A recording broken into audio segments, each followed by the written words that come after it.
नहमदुहु व नुसल्ली व नुसल्लिमु अला रसूलिहिल करीम।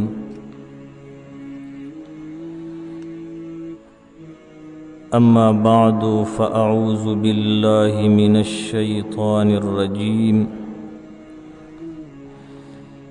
बिस्मिल्लाहिर रहमानिर रहीम। फ़ला तख़्दअन बिलक़ौलि फ़यत्मअल्लज़ी फ़ी क़ल्बिही मरद वक़ुल्न क़ौलन मअरूफ़ा।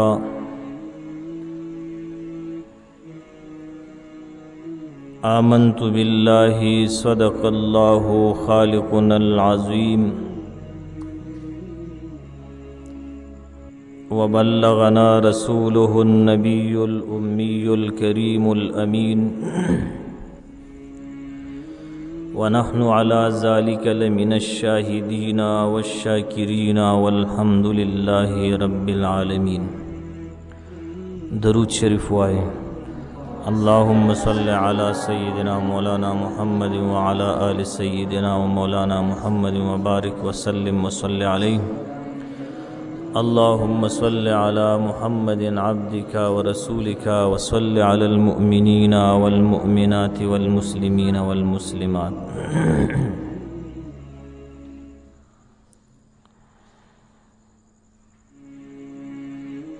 यौरज़ी हज़रत अली शेर खुदा रज़ियल्लाहु तआला अन्हु और सरा खपल बीबी हज़रत फ़ातिमत ज़हरा रज़ियल्लाहु तआला अन्हा द नबी करीम सल्लल्लाहु अलैहि वसल्लम कोर मुबारक ते तशरीफ़ योड़। सय्यदुना हज़रत अली रज़ियल्लाहु तआला अन्हु फरमाई छि कल मुंगा द नबी करीम सल्लल्लाहु अलैहि वसल्लम प खिदमत के हाजिर शू नु मुंगा नबी अलैहि सलातु वस्सलाम प जड़ा बांधी उलिदो छि जड़ली ओ छि कल मा द नबी अलैहि सलातु वस्सलाम दा हालत उलिद नो अर्ज में उको चे एद अल्लाह रसूला जमा मोर ओ प्लार दे लतासु न कुर्बान शी तासु को में खबरे प जड़ा कड़ी आओ पस वजा तासु दुम्र जाड़ी नो नबी अलैहि सलातु वस्सलाम प जवाब की उफरमाइल चिमाद मेराज पशपा दखपल उम्मत जनाना प जहन्नम की प किस्मा किस्म अजाबुनु की मुब्तला उलिदली औ पागो ची कम अजाब वो हगा दुम्र सख औ दरनाको ची द हगा अजाब प तसवुर सरा माल जड़ा राजी। दाद दगी हदीस चिकम हदीस अल्लामा शमसुद्दीन ज़हबी रहिमहुल्लाह पखपल मशहूर किताब अल कबायर किरा नकल करे दे दहागी मुख्तसर लफ्जी तर्जमा वा हदीसों गद देरुस तफसील राजी इंशाअल्लाह। मुख्तसर वजाहत द हदीस हज़रत अली रज़ियल्लाहु तआला अन्हु दा सलोरम खलीफा दे औ द नबी करीम सल्लल्लाहु अलैहि वसल्लम जुम मुबारक दे द लसु कालु ची इस्लामी कबूल का औ हज़रत फ़ातिमत ज़हरा रज़ियल्लाहु तआला अन्हा ची द जन्नत द बिबियानु सरदार दा द हज़रत अली रज़ियल्लाहु तआला अन्हु बीबीदा द हज़रत अली से पनिकाह के वाव द जनाब मुहम्मदुर रसूलुल्लाह सल्लल्लाहु अलैहि वसल्लम लुर मुबारक दा दा द्वारा द नबी करीम सल्लल्लाहु अलैहि वसल्लम पर खिदमत के हाजिर शू او د نبی علیه السلام کور ته تشریف راوړه، ځکه چې د حضرت علی رضی الله تعالی عنہ د سخر کورو د بیبي فاطمه د پلار کورو، نو زوم د خپل سخر کرا او لور د خپل پلار کرا تلی شي. دینه دا مسلم ثابتېږي چې زنانا په خاون باندې دا حق دی چې خاون به ورله په هفته کې یو ځل اجازت ورکوي چې دا لاړ شي او د خپل مور او پلار ملاقات وکړي. زمونږ اکثر مسلمانان وروڼه نارینه واده کړي د زنانو دا حق نه ادا کوي ګوره، او دا ګناه ده، د دې نه به ځان ساتي. دا په هر نارینه باندې واده کړي سړي باندې د خپلې بیبي حق دی چې هفته کې به یو ځل اجازت ورکوي لږ ټایم دپاره چې دا لاړه شي د خپل مور او پلار ملاقات وکړي. نو د حضرت علی رضی الله تعالی عنہ او بیبي فاطمه دوی دواړه راغلل. د حضرت علی صاحب کنیه چې کوم د هغه ابو تراب ده او لقب اسد الله دی. دوی چې کله راغلل نو وی کته چې نبی کریم صلی الله علیه وسلم ناس دی او جاړي په جړا باندې ولیدو او ډیر زیات جړل. نو حضرت علی رضی الله تعالی عنہ فرمایي وی چې ما کله د نبی علیه السلام دا حالت ولیدو نو عرض مې وکړ چې د الله رسوله زما مور او پلار دې ستاسو نه قربان شي، تاسو ته په کومې خبرې باندې جړا راځي او ولې جاړي؟ د دې جړا سبب څه دی؟ د دې جړا سبب څه دی؟ او بیا ډیر زیات جاړي او غمگین یې. نو نبی کریم صلی الله علیه وسلم راته فرمایل چې ما د معراج په شپه د خپل امتیانو زنانه چې کوم دي هغه مې په جهنم کې په قسمه قسم عذابونو کې مبتلا ولیدلې او ډېر سخت عذابونو کې دا زنانه راګیرې وي. نو هغه دردناک او سخت عذابونه چې ما ته را یاد شي او زما د نظر تراشي نو په هغه تصور سره مال جړا راځي او زه جاړم. او دا د دې وجې نه نبی کریم صلی الله علیه وسلم جړل چې نبی علیه الصلاۃ والسلام په خپل امت باندې ډیر مهربان او انتهایی زیات شفقت او په خپل امت باندې چې د هغه اندازه مونږ او تاسو نشو کولای. ګوره و صرف د یو خبرې نه تاسو اندازو لګوي چې د خپل امت د پاره نبی کریم صلی الله علیه وسلم 23 سال د الله په در کې جړاګانی کړې دي. نو اندازه لګوي چې خپل امت سره څومره محبت او خپل امت باندې څومره مهربانو. آیا داسې مثال بل څوک پیش کولی شي؟ هیڅ کله نه. دا واحد په کائنات کې جناب محمد رسول الله صلی الله علیه وسلم چې خپل امت باندې انتهایی مهربان او انتهایی محبت ورسره کولو. نو نبی کریم صلی الله علیه وسلم دا خبره چې وکړله نو بیا د دین بعد نبی علیہ الصلوۃ والسلام وضاحت او فرمایلو چې ما په جهنم کې زنانا په کومو عذابونو کې مبتلا ولیدې هغه درته وایم.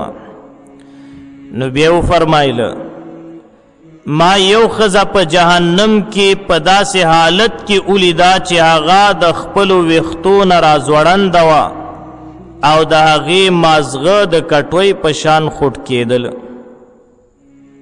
یو زنانه مې په دې حالت کې ولیدا. اوس دا بیان نبی کریم صلی الله علیه وسلم چاته کوي؟ دا خپل زوم حضرت علی رضی الله تعالی عنہ تا او خپل لور بیبی تا چې لور مبارک د حضرت فاطمه الزهرا رضی الله تعالی عنها اغي ته دا بیان کوي. ګوره د شریعت هر مسله دا پکار ده چې بیان شي او شریعت پډاګ شي او ښکار شي د خلکو ته، ځکه حق باندې چپ پاتې کېدل دا انتهایی خطرناک ګناه ده. ګوره نو نبی کریم صلی الله علیه وسلم په خپل بیان کوي چې یو زنانه می داسې حالت کې ولیده جهنم کې چې د ویښتو نه راځوړنده وه او د هغې مازغه د کټوۍ په شان خوټ کېدل. مسلمانانو تاسو اندازه ولګوئ ښه چې دا څومره دردناک عذاب دی. الله پاک دې تینا زمونږ او تاسو زمونږ زنانو میندې خویندې او بیبیانې دې ته الله پاک په امن و امان کې وساتي د داسې عذابونو نه. یو د ویښتو نه ځوړندېدل دا انتهایی سخت عذاب دی. ګوره او بیا دویم عذاب دا چې مازغې خوټ کېدل، داسې خوټ کېدل لکه څنګه چې کټوۍ خوټ کېږي. نو دا په څه وجه باندې دا دومره سخت عذاب میلاوېده دا وروسته را روان دي. ښه د دې عذاب سبب سو نو دا خبره ځان سره یاد ساتئ. دا تقریبا 6 قسمه عذابونه دي او د 6 واړو قسمونو اسباب بیان شوي دي. دویم نبی کریم صلی الله علیه وسلم فرمایله چې ما دویمه زنانه په جهنم کې داسې ولیده چې هغه د ژبې نه راځوړنده وه. په جهنم کې د خپلې ژبې نه راځوړنده وه. نورور اندازه لګوه چې د چا ژبه د خولې نه راوباسي او د هغې نه راځوړن کړی شي نو هغه به څومره تکلیف کې وي. دا هغې چا ته پته لګي ښه چې کله پې دا تکلیف راشي. زموږ ستا ژبه ده لږه د غاښونو منځ کې ولګېدله نو موږ او تاسو څومره فریاد کوو او سترګو ته اوښکې ډارک راشي، سخت تکلیف یې ځکه دا یو نازک اندام دی. نو د دې ژبې نه راځوړندېدل او بیا د ټولې باډۍ هغه بوج په دې ژبه باندې راتلل نو دا انتهایی سخت عذاب دی. الله پاک دې موږ او تاسو ساتي. دریم نبی کریم صلی الله علیه وسلم فرمایله دریم زنانه مې داسې ولیدله چې هغه د خپلو سینو نه راځوړنده وه د جهنم په اور کې. او څلورم مې داسې زنانه ولیده چې د هغې دواړه خپې د دې مرۍ سره د سینې سره نږدې تړلې وي او د هغې دواړه لاسونه تندي سره تړلې شوي او په سخت عذاب کې مبتلا وه. او پنځمه زنانه مې وې داسې حالت کې ولیدله چې د هغې مخ چې کم دی دا د خنزیر په شانتې و او باقي وجود د خر په شان و، خو حقیقت کې هغه ښځه وه او ماران او لړمان د هغې نه ګیر چاپېره تو وو او دغې ماران او لړمانو ورله ټکونه ورکوله. بره حصه دا د خنزیر، لاندې حصه دا د خر گیر چاپیره ماران او لړمان. دقی عذاب کی یو زنانه مبتلا وا او بیا فرمایله شپږم زنانه مې داسې حالت کې ولیده چې هغه د سپي په شکل وا چې د هغې د خولې په طرف باندې اور دننه کېده او دقه اور به واپس د هغې د وجود نه خارج کېده او د عذاب فرشتي په دغه جهنم کې وی ورسره او په ګروز به وهلي او دې زنانو له به سزا ورکول او دغه عذابونو کې د زنانه مبتلا وي. دا شپږ قسمه زنانه نبی کریم صلی الله علیه وسلم د دې بیان او کچاتا حضرت علی شیر خدا رضی الله تعالی عنہ تا او حضرت فاطمه الزهرا رضی الله تعالی عنها تا.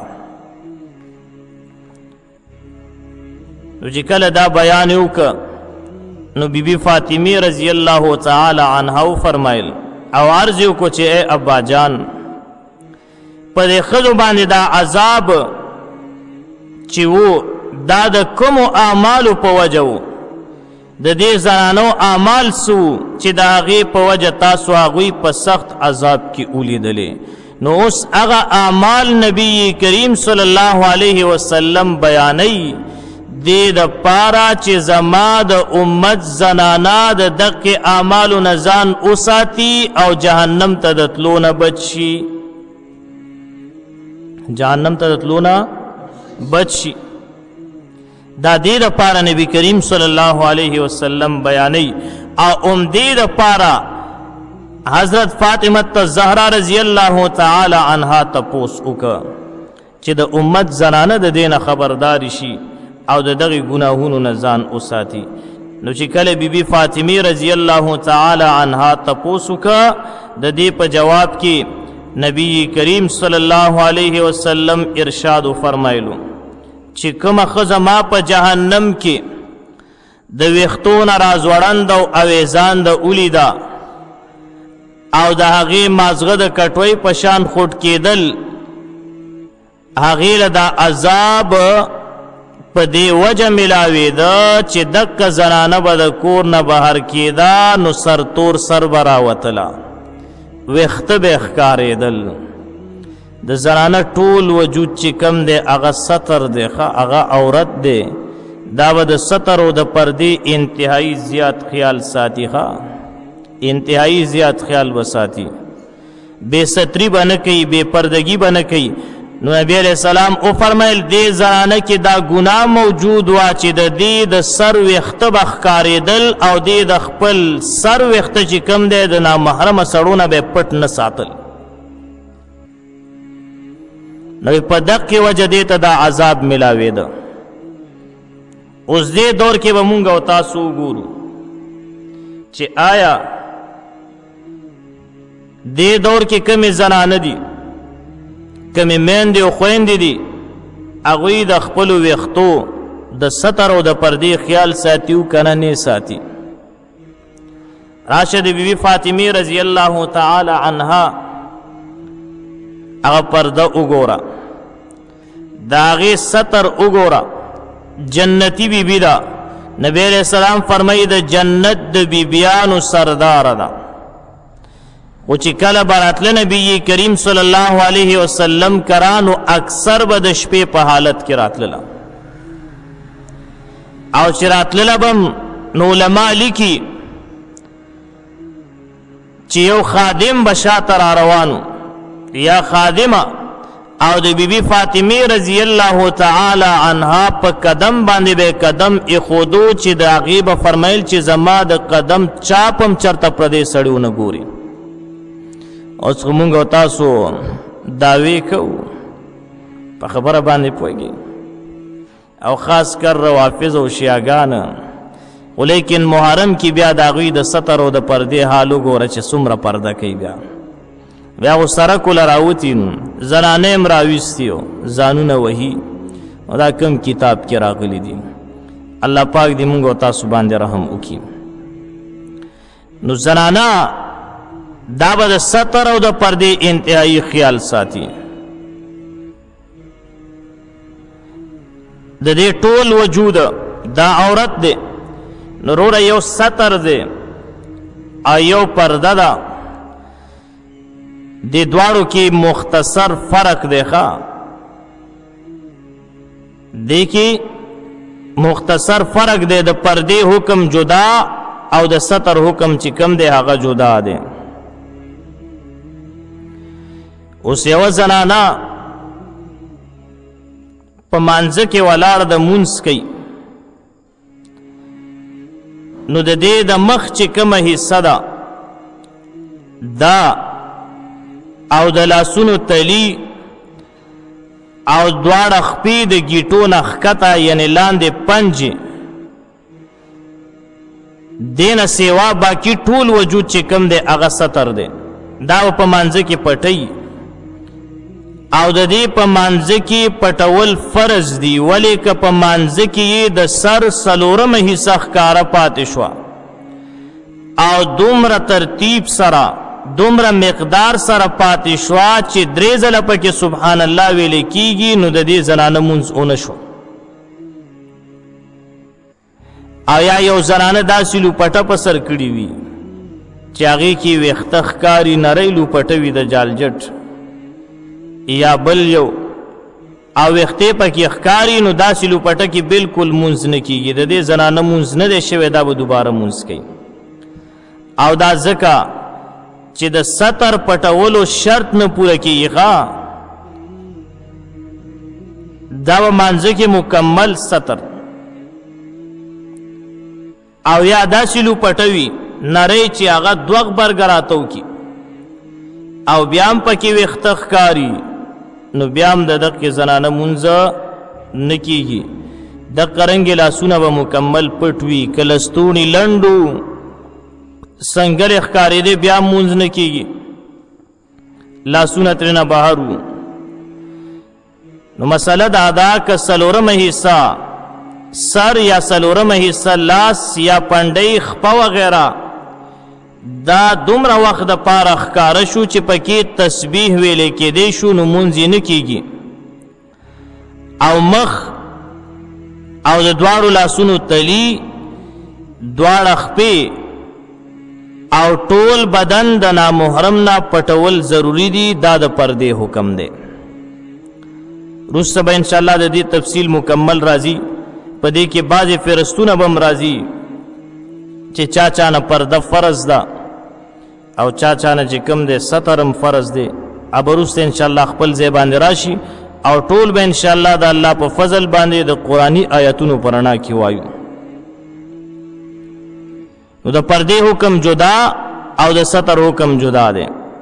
د پردې حکم کې د سر نه واخله تر خپو پورې ټول بدن شامل دی، چې د هغې پټول په کور کې هم نامحرم نه او د کور نه بهر هم ضروری دی. ګوره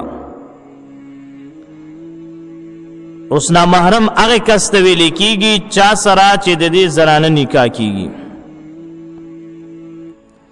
نو لہذا کور کې دننه د کور نه بهر دقه رنګې هغه نارینه چې د دې زنانه نکاح ورسره کېږي، نو د دغې نارینو نه به زنانه مکمل ستر او پرده کوي سر نه واله تر خپو پورې. او که چېرته کې خیال نه ساتي نو د هغې سزا وړاندې ذکر شوه. صرف چې د ویښتو خیالي نه ساتلي نو په هغې باندې څومره سخته سزا ده. نو کومې زنانه چې دینداره وي، پردهدارې زنانه وي، هغو د کور نه بهر چې ځي نو بلکل په ستر او پرده کې وي. ګوره او که تاسو ته یاد شي څه موده وړاندې چې دا ماډرن زمانه لا نه وه شروع شوې او زنانه به چېرته ښې بدې له تللې، د هغې دپاره به هغه وخت کې سورلي چې کوم وه نو هغه ټانګه به وه. نو دغه ټانګه به یې راوستله او د هغې نه به ګیر چاپېره پردې ته ووې، په هغې پردو کې دننه به زنانه کېناستلې او طبیب ډاکټر او یاد څخه به ده واده خادي به و، نو هغې له به تللې.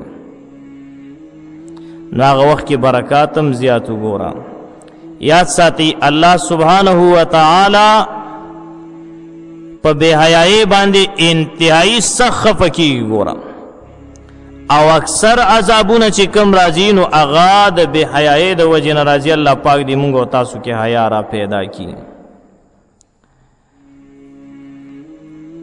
نو د کور دننه چې کوم نامحرم سړي یا نږدې خپلوان وي، د هغوی نه د پردې اهتمام اکثر زنانه نه کوي. ګوره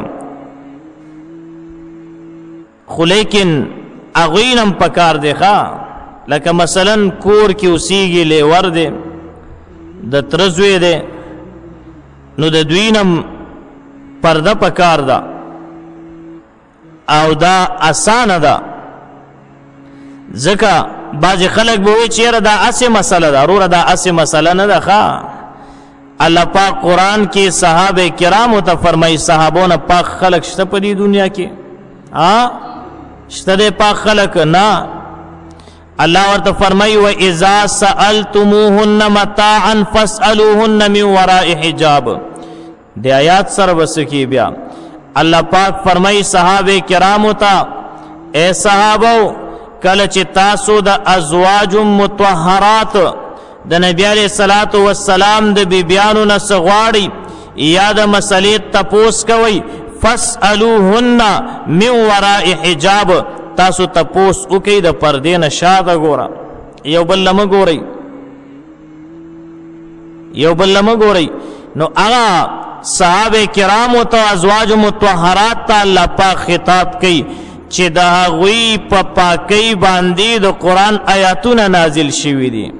الله فرمایي وَيُطَهِّرَكُمْ تَطْهِيرًا. هغوی ته الله پاک خطاب کوي. نو د دې زمانې مسلمان ته به خطاب وي که نه به وي؟ د دې زمانې زنانه ته به خطاب وي که نه به وي؟ بلکل ورته خطاب دی. دې دور کې خو ډېر زیات چې کوم دی خیال ساتل پکار دي. نو زنانه به د ستر او د پردې به انتهایی خیال ساتي او دا آسان ده. خو که چېرې مونږ او تاسو په دې باندې غور وکړه او فکرم وکړه نو دا ډېر آسان ده. اوس یوه زنانه ده ګڼ کور کې اوسېږي هغې کې لیورونه هم دي. نو دا زنانه دی یو غټ څادر توکي چې په هغې کې لاسونه پټ وي.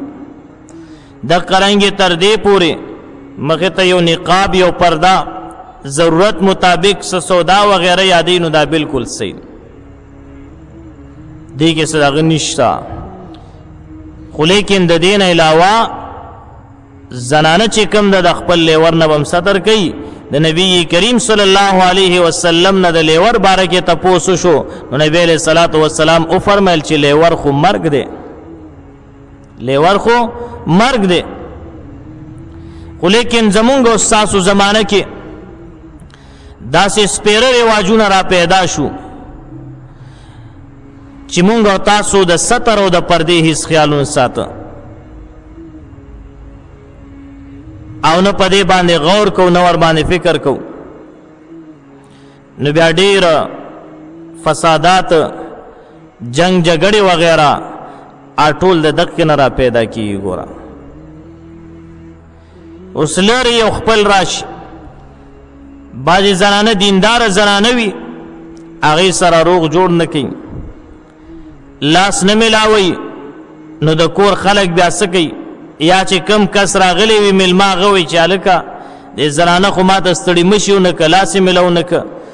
نو هلکه ته چې راغلی یې نو ته څه دپار راغلی؟ ته خو راغلی نارینهو سره بیټک کې کښېنه. په خبره باندې پوهېږې که نه؟ هغه زنانه او هغه سړی چې خپل منځ کې نکاح کیږي د دوی یو بل سره لاس ملاول قطعا حرام دي حرام دي حرام دي. دینه به ځان ساتي. نو بعضې خلک بیا دا لانجې راوالي هلکه دی سره رشته پرېږدو خپل ولي پرېږدو. ولې ما ته ستړی مشی ونه که ما سره لاس ملو نه که هلکه چې شریعت پابندي لګولې ده نو ته په دې خبره باندې ولې زور روړې؟ والله پاک دې مونږ او تاسو کې عقل را پیدا کړي او الله رب الجلال جل جلاله دې زمونږ او ستاسو دا ژبې په حق باندې ګویا کړي. بعضې خلک په حق باندې سترګې پټې کړي هغې که دا خبره مې وکړله پلانکي خان به خفه شي ډنګړي خان به خفه شي خفه دي شي که نه؟ د الله حکم دی بیان یې که. نبی کریم صلی الله علیه وسلم بیان کړی دی بیان یې که. نو دې زمن کې د ستر او د پردې باره کې علماء کرامو یو ناشنا واقعه لیکلې ده او داسې ناشنا واقعه ده تاسو واورېده نو ته خپله پته ولګي چې دا مونږ کم طرف ته روان یو. نو انشاءالله آینده بیان کې به بیا ووایو. سبحان ربک رب العزة عما یصفون وسلام علی المرسلین والحمد لله رب العالمین. درود شریف اللهم صل علی سیدنا مولانا محمد وعلى آل سيدنا مولانا محمد وبارك وسلم وصل عليه. اللهم صل على محمد عبدك ورسولك وصل على المؤمنين والمؤمنات والمسلمين والمسلمات.